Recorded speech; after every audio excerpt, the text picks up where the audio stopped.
When preparing for a run, you may think more about things like your appearance while exercising, starting from your shoes and clothes, a playlist of music you will listen to during your run, and the path you will walk.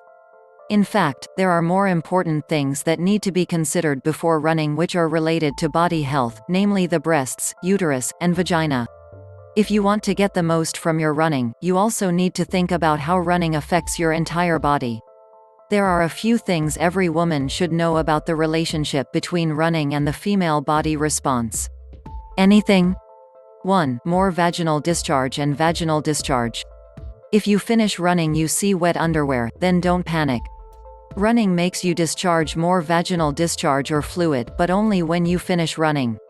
If you physically force yourself to run, the intra-abdominal pressure will increase. This will release fluid from the vagina. If you feel uncomfortable with the feeling of wetness in the vaginal area, you should wear a thin panty liner under your underwear. However, if the fluid buildup continues for days or weeks after running, or is accompanied by redness, bad odor or itching, you need to be vigilant. It can be a sign of a yeast or bacterial infection, or a pH imbalance in the vaginal area. 2. Running can increase your risk of fungal infection. Keep in mind, groin sweating is a common thing for runners. That's what happens when you exercise vigorously with your thigh rubbing against it 180 times per minute. If you don't quickly dry your body from sweat, the natural vaginal fungus will easily grow and reproduce. This results in a yeast infection, discomfort, and itching. This risk can be reduced by wearing synthetic clothing made of anti-sweat material while running. Cotton and organic fibers can absorb sweat more and retain moisture than synthetic fibers. Whatever you wear while running, shower immediately, or at least change into sweaty clothes after your body is dry.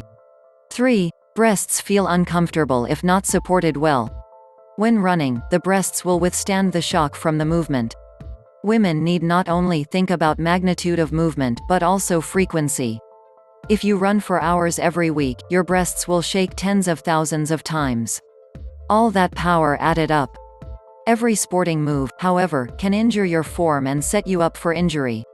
In addition to structural damage, it could theoretically occur to the soft tissues that support the breasts. It is important to remember, regardless of breast size, look for bras with supporting elements for running sports, such as cups, underwire, padded straps, and multiple hooks.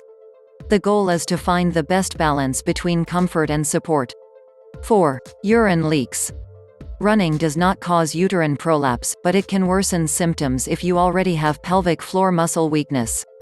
Women who have given birth vaginally or who are approaching menopause should pay attention to this.